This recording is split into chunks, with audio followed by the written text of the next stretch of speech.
नमस्कार, मी श्वेता. महाराष्ट्र कॉलिंग मध्ये आपल्या सगळ्यांचं मनापासून स्वागत. आजचा कार्यक्रम हा खास करून विद्यार्थी आणि पालकांसाठी आहे. विद्यार्थ्यांनी स्पर्धा परीक्षेतून अधिकारी कसे बनावे या विषयावरच आज आपण चर्चा करणार आहोत आणि आपल्याला मार्गदर्शन करण्यासाठी आज आपल्या सोबत आहे ठाण्याच्या संबोधी IAS अकॅडमीचे संस्थापक संचालक मंगेश बोरकर सर. सगळ्यात आधी आपण सरांचं स्वागत करूयात. नमस्कार सर.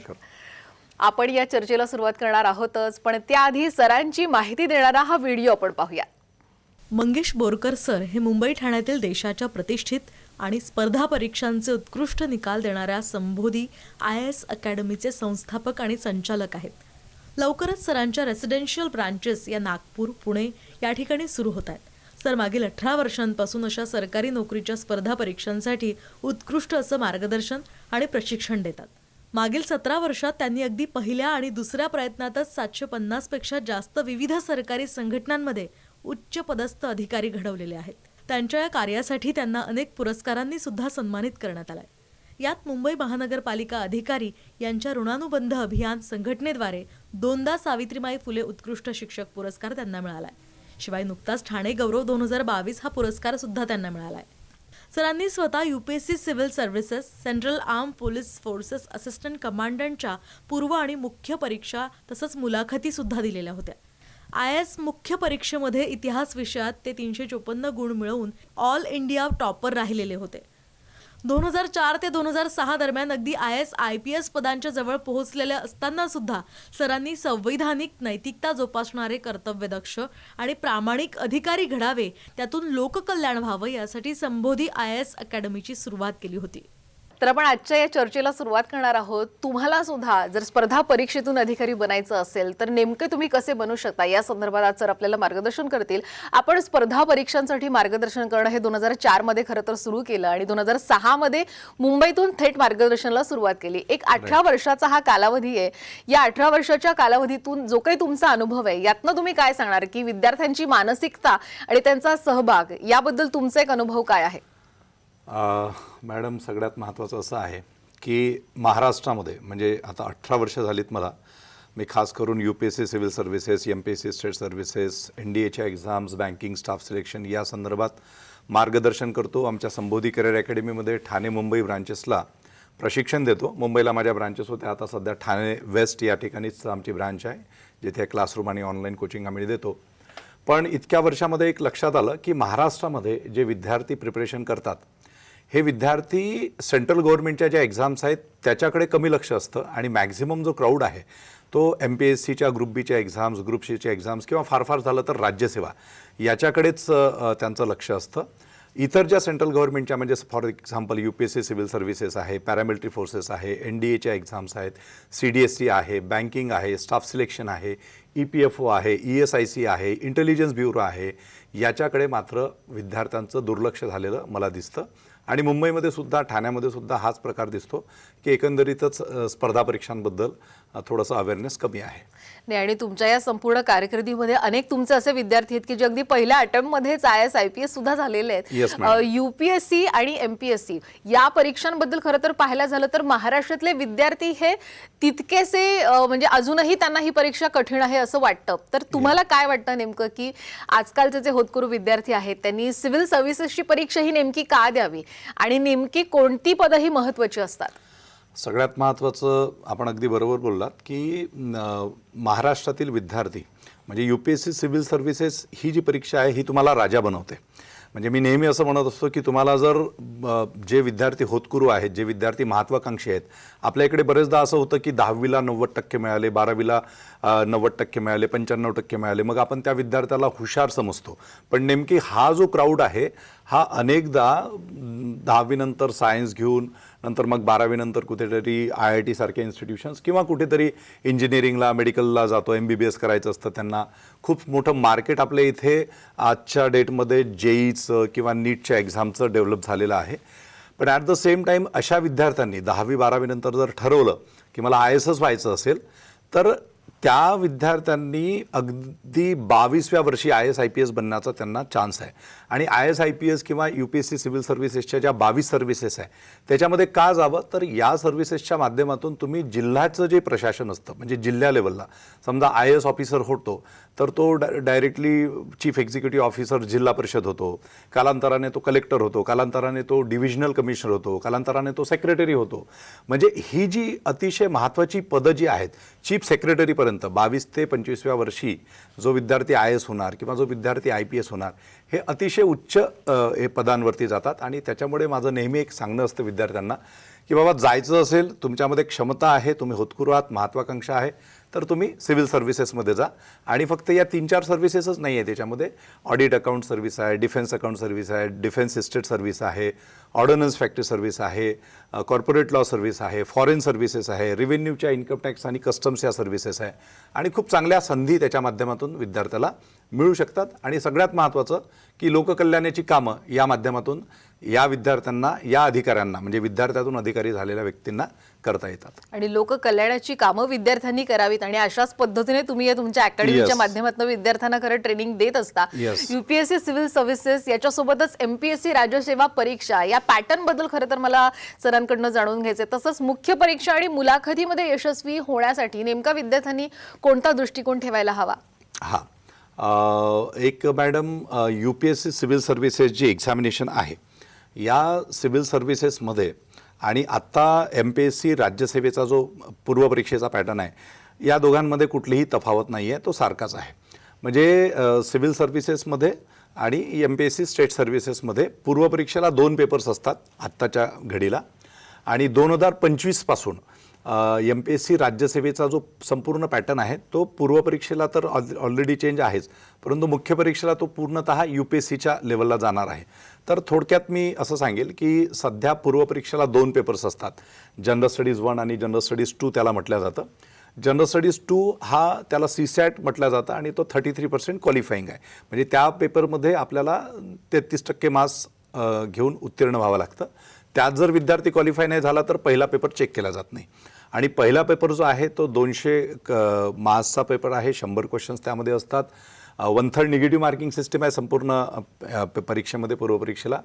आणि त्यामध्ये इंडियन हिस्ट्री, ओके, इंडियन हिस्ट्रीमध्ये मग ॲन्शियंट, मेडिवल, मॉडर्न हिस्ट्री, त्याच्यानंतर मग इंडियन ज्योग्राफी, मग ज्योग्राफीमध्ये इंडियन ज्योग्राफीसोबत वर्ल्ड ज्योग्राफी, मग फिजिकल ज्योग्राफी, क्लायमेटॉलॉजी, ओशनोग्राफी, त्याच्यानंतर मग Indian constitution, environment, biodiversity, current affairs, economy, असं बरंचसं आहे त्याच्यामध्ये. म्हणजे आता यावरती बोलायला गेलं तर खूप सारा भरपूर वेळ लागेल, तितका वेळ आपल्याकडे नाही आहे. आणि याचा जो अभ्यास आहे ना मॅडम, हा साधारणतः म्हणजे आपण आमच्याकडे ज्यावेळेस विद्यार्थी येत होतो त्यावेळेस आम्ही विद्यार्थ्याला सांगतो की बाबा सुरुवात कशी करायची, तर NCERTची पुस्तकं वाच. किंवा आता MPSCची तयारी करणारा विद्यार्थी असेल तर त्याला आम्ही सांगतो की जे स्टेट बोर्डची साधारणतः 7वी 8वी पासून तर 10वी 12वीपर्यंतची जी पुस्तकं असतात तर ती वाच. म्हणजे तो एक बेस आहे.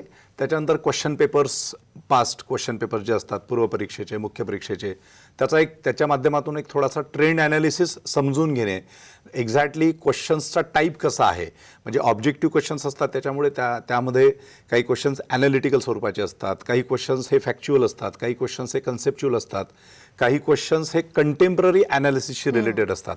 आता हे जे मी शब्द वापरले हा ॲप्रोच समजण्यासाठी अनेक विद्यार्थ्यांना 2-2, 3-3 वर्ष लागतात.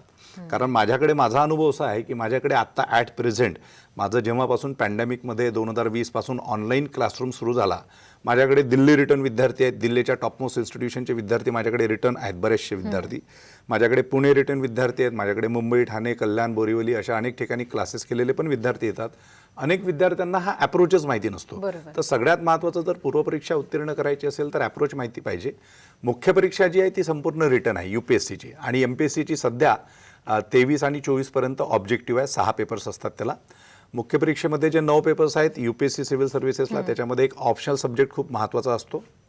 मी स्वतः ऑप्शनल सब्जेक्टमध्ये ऑल इंडिया टॉपर राहिलेलो आहे. हिस्ट्री ऑप्शनल होता माझा त्यावेळेस आणि 354 मार्क्स मला होते, म्हणजे टॉपर्सचे मार्क्स होते ते ऑल इंडिया ह्याच्या. तर हिस्ट्री ऑप्शनल किंवा 26 ऑप्शनल्स असतात, तर एक ऑप्शनल सब्जेक्ट असतो जो खूप महत्त्वाचा असतो क्वालिफाय होण्यामध्ये. त्याच्यानंतर जनरल स्टडीचे 4 पेपर्स असतात, त्याच्यामध्ये एथिक्स एक पेपर आहे जो स्कोरिंग असतो.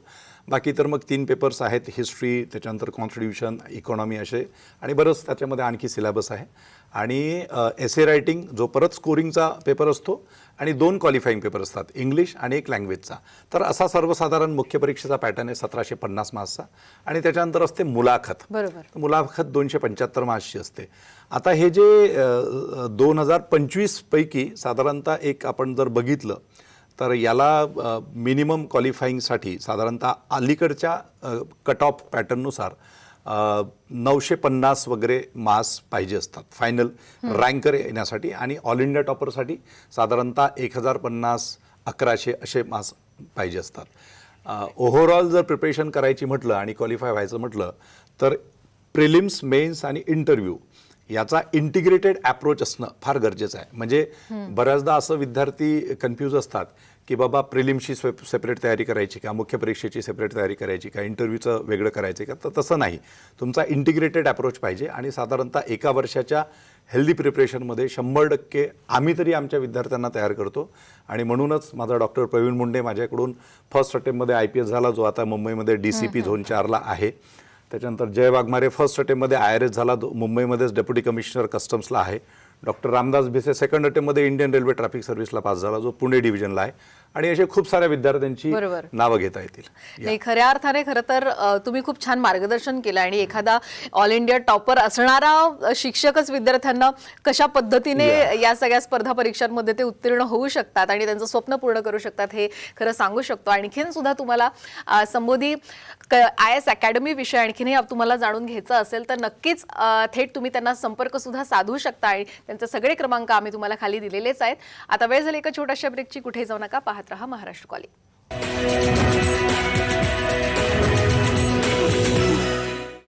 ब्रेक नंतर महाराष्ट्र कॉलिंगमध्ये पुन्हा एकदा आपल्या सगळ्यांचं मनापासून स्वागत. आजचा खास कार्यक्रम हा विद्यार्थी आणि पालकांसाठी आहे. तुम्ही स्पर्धा परीक्षेतून कशा पद्धतीने अधिकारी बनू शकता याविषयी आज आपण जाणून घेतोय. आणि आपल्याला मार्गदर्शन करतायत ठाण्याच्या संबोधी IAS अकॅडमीचे संस्थापक संचालक मंगेश बोरकरजी. आपण आतापर्यंत साधारणपणे या दोन्ही परीक्षा स्पर्धा परीक्षांबद्दल जाणून घेतलं. मात्र सरांच्याच अकॅडमीमधून अगदी यशस्वीरित्या अधिकारी बनलेले जे विद्यार्थी आहेत त्यांचा अनुभव आता आपण जाणून घेणार आहोत. हॅलो, नमस्कार. मी डॉक्टर रामदास भिसे. मी पुणे डिव्हिजन सेंट्रल रेल्वेमध्ये डिव्हिजनल कमर्शियल मॅनेजर म्हणून सध्या काम करतोय. मी IRTS 2015 बॅच आहे. 2015च्या सिव्हिल सर्व्हिसेस एक्झाम मधून मी IRTS झालो. त्याच्या अगोदर जेव्हा मी MBBS KM हॉस्पिटल मधून करत होतो तेव्हा मी संबोधी करिअर अकॅडमीशी निगडीत होतो. तेव्हापासून सरांच्या टच मध्ये आहे किंवा मी माझं सिलेक्शन सरांच्या मेंटरशिप थ्रू झालं. मी डॉक्टर विकास मनोहर खंडारे, 2016 मध्ये मुख्याधिकारी या पदावर सिलेक्शन. सध्या अमरावती येथे सहाय्यक आयुक्त या पदावर कार्यरत आहे. सध्या स्पर्धा परीक्षेच्या या युगामध्ये जिथे अनेक क्लास, अनेक ॲप्स आहेत, पण यश मात्र आपल्या सगळ्यांना मृगजळासारखं वाटतं. 2015 मध्ये मी मंगेश बोरकर सर यांना भेटलो. त्यांची संबोधी अकॅडमी ठाणे जॉईन केली आणि त्यानंतर लगेच एकाच वर्षात 2016 मध्ये माझं सिलेक्शन झालं. त्याबाबत मी नेहमीच सरांचे आभार व्यक्त करत असतो आणि आपल्या सगळ्यांनाही आव्हान करतो की या सध्याच्या अनेक क्लासेसच्या जगामध्ये जर आपल्याला एक विश्वसनीय जर क्लास किंवा मार्गदर्शन हवं असेल तर सरांचं संबोधी अकॅडमी आपण नक्की जॉईन करा. नमस्कार, मी डॉक्टर जालिंदर लहामटे, पशुधन विकास अधिकारी. सध्या मी पशुवैद्यकीय दवाखाना श्रेणी 1 देवगाव, तालुका अकोले, जिल्हा अहमदनगर येथे कार्यरत आहे. मी मंगेश बोरकर सर व संबोधी IAS अकॅडमी यांचे मनापासून आभार मानू इच्छितो. मी MPSCमधून LDO या पदावर पोहोचण्यासाठी सरांनी उचित मार्गदर्शन केले. खास करून इंटरव्ह्यूची तयारी कशी करावी यासाठी सरांनी खूप मोलाचे मार्गदर्शन केले. आपण सुद्धा मंगेश बोरकर सर व संबोधी IAS अकॅडमी यांचे मार्गदर्शन घेऊ शकता.